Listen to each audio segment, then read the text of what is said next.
নমস্কার বন্ধুরা, হ্যাপি লাইফে সকলকে স্বাগতম। সবাই কেমন আছেন? আশা তো রাখছি সকলেই ভালো আছেন। অন্যান্য দিনের মতন আজকে চলে এলাম একটা নতুন ব্লগ নিয়ে। আর ব্লগটা শুরু করছি সোনামার এই খেলার মধ্য দিয়ে।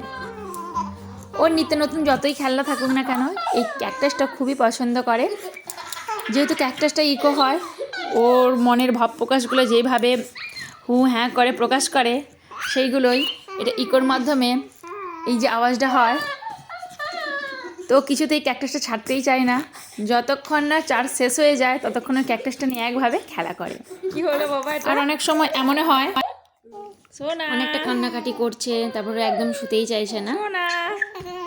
তো সেই ক্ষেত্রে ক্যাকটাসটা দিয়ে 5-10 মিনিট হলেও ওকে থামিয়ে রাখা যায়। সেই সময় আমি টুকটাক যা সমস্ত কাজকর্ম থাকে বা আদার্স আমাকে একটু ধরুন ওর কাছ থেকে সরতে হবে, সেই সমস্তগুলো হয়ে যায় আর কি। তো ক্যাকটাসটা খুবই উপকারে আসে আমার। এছাড়া ডক্টরের কাছে গিয়েছিলাম, তো ওনাকে জিজ্ঞাসা করেছিলাম ওকে কী ধরনের খাবার দিতে পারি। উনি বললেন যে আমরা বাড়িতে যেমন হোমমেড রান্না বান্না করি ঠিক সেই রকমভাবে খাওয়ানো যেতে পারে, তবে ঝাল মশলাপাতি না দিয়ে। তবে মশলাপাতি না দিয়ে বলতে যেমন হালকা করে আমরা কোনো জিনিসে আদা বা জিরে এগুলো দিচ্ছি, মানে খুব কম পরিমাণে, তা না হলে সমস্ত রকম সবজি দিয়ে যেমন বাচ্চাদের নর্মাল খিচুড়ি করা যায় ঠিক সেই রকম। আর স্যুপের কথাটা আমি জিজ্ঞাসা করেছিলাম, উনি বললেন স্যুপ দেওয়া যেতে পারে, যেমন সমস্ত রকম সবজি দিয়ে মাংস স্টু, মানে মাংসটা তো আমরা ওদেরকে দিতে পারবো না, তো সেক্ষেত্রে এইভাবে দিতে পারেন। তো আমি আজকে সেই প্রসেসেই রান্নাটা করছি। যেমন আমি এখানে গাজর, হালকা করে বাঁধাকপি নিয়ে নিয়েছি, আর এক টুকরো আলু, মানে একটা গোটা আলু, যেহেতু আমরা খাবো তো একেভাবেই করে নিচ্ছি। তো আমি যেভাবে করে নিচ্ছি সেটা আমি আপনাদেরকে একটু বলে দিই। এখানে সমস্ত রকম সবজি আপনারা যে ধরনের সবজি নিতে চাইছেন নিতে পারেন। আমি এখানে যেমন গাজর, তারপরে বাঁধাকপি, আলু, এই সমস্ত কিছু নিয়েছি এবং তার সাথে আছে মাংসটা আমি সমস্ত আদা আর জিরে মাখিয়ে আমি একটু রেখে দিয়েছিলাম।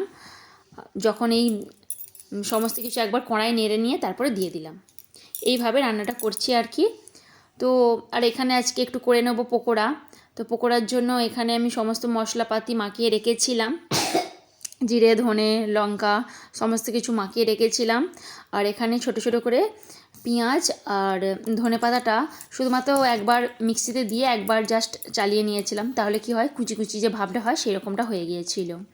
তো যাই হোক, আমি যেটা বলছিলাম, তো রান্না মানার খাবারের দিকটা, তো এই সমস্ত কথাবার্তা হলো। তো ওর খাবারটা হয়ে গেলে, মানে যখন স্যুপটা হয়ে যাবে তারপর নামিয়ে আমি ওটাতে হালকা করে আমাদের যেমন গোলমরিচ আরও অন্যান্য যে সমস্ত জিনিস দেবার হয় সেগুলো দিয়ে দেবো। যেমন এখানে সেদ্ধ মতন হয়ে গেছে, তো আমি এখানে একটা ক্যারট আর সমস্ত রকম সবজি একটু একটু করে তুলে নিচ্ছি।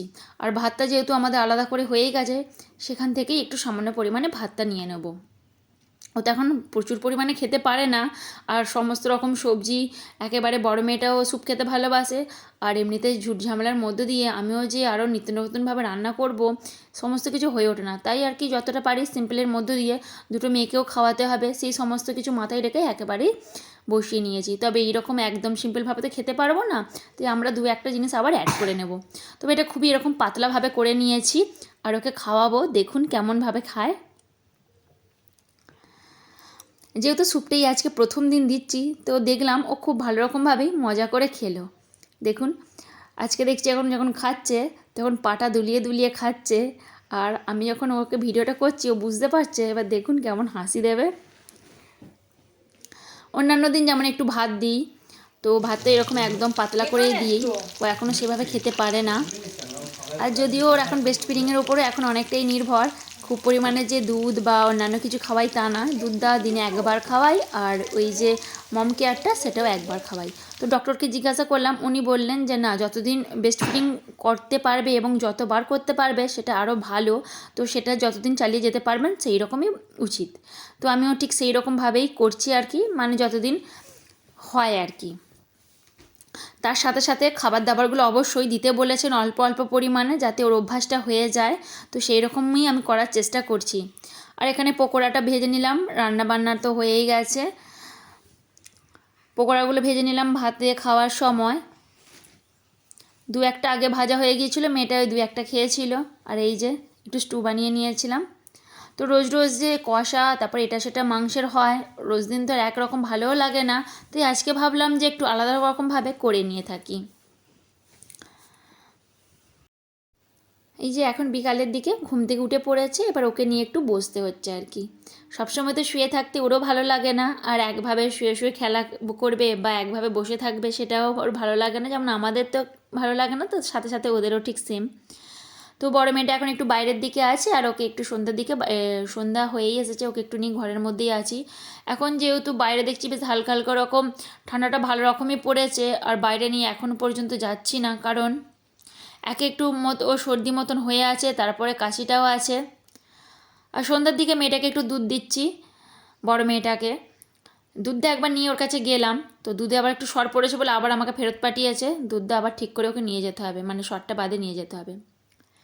টুকিটাকে যে সমস্ত ডিপে ডাপা যা লাগে সমস্ত কিছু প্রায় এখানেই রাখি, বড় ডিপেগুলোতে একটু আলাদা করে সাইডে রাখি। আর যা কিছু যেমন চা, চিনি, দুধ, তারপরে মেয়েটার দুধ, ডাল, এই সমস্তগুলো এই জায়গাটাতে রাখি। আর তাড়াতাড়ি করে নিতে গেলে একটার পর একটা পড়ে যায়। বেশিরভাগ টাইম সকালের দিকে তো এটা সোটা করে নিয়ে হয়, আর এখানে ওখানে জিনিস রেখে দেওয়া হয়। তো এই হ্যাবিটটা আমার খুবই খারাপ, তাই আর কি চেষ্টা করি রাতের বেলা বা সন্ধ্যার দিকে এটা ঠিকঠাক জায়গায় রাখতে। তো এখানে একটা দুধ অ্যাড করেছেন ডক্টর। তো যেহেতু প্রথম ওকে দুধটা দেবো, তো সেক্ষেত্রে ডক্টর যেটা বললেন যে ডেক্সোল্যাক দুধটা নাকি খুবই ভালো। তো এতে যে উপাদানগুলি আছে সেই উপাদানের দাম অনুযায়ী এটা কিন্তু অনেকটা সহজলভ্য। আর অনেকেই আছে যে প্রথম দুধ খাওয়ালেই যে পটি হয় বা অন্যান্য যে সমস্যাগুলি হয়, এই দুধের ক্ষেত্রে কিন্তু সেটা হওয়ার সম্ভাবনা নেই বা খুবই কম। তাই আর কি এই দুধটা উনি চুজ করলেন। এটা 400 গ্রামের মতন আছে। তো মেয়েটাকে দিলাম দুদিন, দেখলাম তোর কোনো অসুবিধা হয়নি। এখানে হাত ধুয়ে তারপরে জিনিসপত্র ফুটিয়ে নিয়ে এবং জলটা ফুটিয়ে নিয়ে তারপরে দুধটা অ্যাড করতে বলেছেন। আর এখানে কত বছর পর্যন্ত এটা খাওয়ানো যাবে সমস্ত কিছু ডিটেলস এখানে আছে। যেমন 1 2 3 4, 1টা 1 থেকে মানে 6 মাস পর্যন্ত, আবার 2টা 6 মানে 6 মাস থেকে 1 বছর পর্যন্ত। যেহেতু ওর এখন 6 মাস পূর্ণ হতে গেল, এখনও বাকি আছে, পুরোপুরি 6 মাস পূর্ণ হয়নি, তো সেক্ষেত্রে ওর এই ডেক্সোল্যাক 2টাই চলছে আর কি। প্রতিদিন এই সরিয়ে পরিষ্কার করার মতন ক্ষমতা আমার থাকে না, তাই আর কি ধুলোটা যা টুকটাক পরে মোটামুটি একবার করে এসেই ঝেড়ে দিয়ে চলে যায়, কারণ সমস্ত কিছু ওর সমস্ত কী কাজকর্মের মধ্যে কী সব কাগজপত্র পড়ে থাকবে, প্রতিদিন পরিষ্কার করাটা সম্ভব হয় না, আর অত সময়ও থাকে না। যা ধুলোবালি পড়ে আর কি, তাই একবার করে এসে ঝুল ঝাড়ুটা দিয়ে শুধু একবার করে ধুলোগুলো না ঝেড়ে দিলে না সেইগুলোই হয় আর কি। আর একটা প্রবলেম হয়েছে যেটা, এই যে ক্যাকটাসের যে চার্জটা দেবো, ক্যাকটাসের এই প্রবলেমটা সব থেকে বেশি, যে চার্জটা যখন দিতে যাব ক্যাকটাসের এই পিনটা প্রচণ্ড পরিমাণে ছোট দিয়েছে, এই ইউএসবিটা। তো ইউএসবিটা এটা কোথায় কিভাবে যে রাখবো সেটাই ভেবে পাই না। প্রায় দিন হয় কি, এই দেখুন না, রাখতে যাব বারবার পড়ে যাবে। আর কোনো একটা সামনে যদি কোনো স্ট্যান্ড থাকে উঁচু মতন করে তবেই রাখা যায়, এইসব প্রবলেমগুলোই হয় আর কি। আরও একটা আমার অভ্যাস যেটা আছে, মানে কোনো ধরুন ডিপে ডাপা যা কিছু থাকুক না কেন, বিস্কিট বা চানাচুর যাই একবার শেষ হয়ে যাক সেটা একবার ধুয়ে নেবার চেষ্টা করি। তাহলে হয় কি, সমস্ত কিছু একেবারে পড়লে কিন্তু একটা সময়েরও ব্যাপার থাকে যে সেগুলো সব পরিষ্কার করতে হবে একভাবে, আর কষ্টও হয় একভাবে অনেক কিছু একবারে পরিষ্কার করতে। তো একবার টুকটুক করে যা পড়ে সমস্ত কিছু একটা একটা করে পরিষ্কার করে নিলে ঝামেলারও কম থাকে, আর আমার অত হ্যাপাও হয় না। তো এইভাবেই আমি করি আর কি, সারাদিনের যা টুকটাক কাজকর্ম থাকে, কারণ সব কাজকর্ম একবারে জমিয়ে রেখে তারপর করতে গেলে আমার তো প্রবলেম হয়ই, আর একবারে সমস্ত রকম কাজ করতে গেলে যে সময়টা দরকার সে সময়টা প্রায় টাইম আমার থাকে না। তো এই টাইম ওকে একটু খেলতে দিলাম, একটু ঘুমিয়ে নিয়েছে তার আগে। আর এখন ঠান্ডাটা বেশ ভালো রকমই পড়ে আছে বলে আবার দেখছি সোয়েটারটা পরানোর মতন ব্যবস্থা করতে হচ্ছে। আমি ভেবেছিলাম সমস্ত কিছু জামা কাপড় তুলে দেবো, আবার ভাবছি না থাক, 2-1টা জামা কাপড় বা গরমের জামা কাপড় বা ফুলাতা যে সোয়েটারগুলো আছে সেগুলো টুকটাক বার করে রাখতেই হবে। তো যাই হোক, আজকের ভিডিওটি এখানেই শেষ করছি। যদি নতুন বন্ধু হয়ে থাকেন তবে অবশ্যই সাবস্ক্রাইব করে পাশে থাকবেন, এবং আমার যারা নিত্য নতুন বন্ধু আছেন তারা তো অবশ্যই আমার পাশে আছেন। আবার যদি একটু হলেও ভালো লেগে থাকে ভিডিওটি, অবশ্যই একটা লাইক এবং একটা কমেন্ট করবেন। যদি আপনাদের কোনো রকম মূল্যবান তথ্য আমাকে দেবার থাকে তাহলে অবশ্যই কমেন্ট বক্সে সেটি রেখে যাবেন।